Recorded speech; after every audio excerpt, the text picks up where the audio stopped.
Hey there, another week in the books, another week of access granted. Clinton here once again, and we've been telling you all year, maybe all the way since February, the census is approaching, and now we only have about 5 days left, and we really need you to get in and fill those forms out. This year's deadline was moved up from Halloween night to September 30th, which is next Wednesday. A ton of educational funding is on the line for Alabama, amongst other things, which include a congressional seat. So once again, here's the link that you need to go to. It only takes about 6 minutes of your time. You can also use your phone and scan this QR code that you're seeing right here, and it'll take you directly to that link. Alabama needs to reach at least 80% participation, or else we lose billions of dollars in educational funding and maybe a congressional seat. And if you're a follower of our social media accounts, which you are because you're watching this show right now, you may have noticed that we've been really honing in on adult education all week. That's because this past week was Adult Education and Literacy Week. The ACCS, along with our colleges, have highlighted various programs and successes associated with adult education. Adult education reaches much further than just the GED classes that we're used to hearing of, and offers a ton of resources here in the state of Alabama, and most will only cost you time and determination.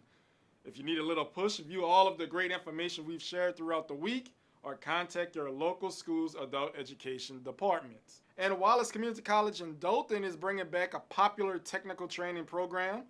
The school's introduction to welding course will return to the Dothan and Eufaula campuses and will give students the knowledge and tools needed to succeed in farm and workshop welding. Classes will be held every Saturday starting October 24th for 5 weeks. Prospective welders need to be at least 18 years old. And Bevel State will offer fast-track HVAC courses beginning January 4th, 2021. This will be in partnership with Alabama Power, where students will qualify to take the state HVACR contractors exam and earn the EPA Section 608 refrigerant handling certification.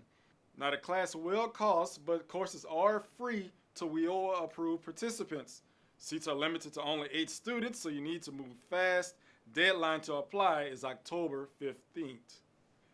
And take a look at this. These are yarn portraits created by Lawson State graphic art and communications major Tyler Tucker. Tyler, who says she didn't have any experience in knitting prior to this new venture, hand weaves these portraits of pop icons.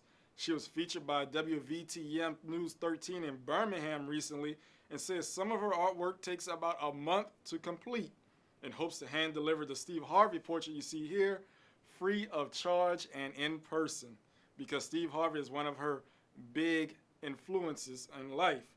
Tyler sold out an art show last weekend in Pinson, but plans to have another art show early next year. She's even booked out for the rest of the 2020 with requests. So if you have a custom image you would like to be made out of yarn by Mrs. Tyler Tucker here, you have to contact her next year. Her email address is tylertucker99@gmail.com. Well, that's all we have just for this show, but we have a ton more information, as we always do every week, on our various Facebook and Instagram pages and our 24 community colleges, their social media accounts as well. Well, until then, we'll see you next week with more information.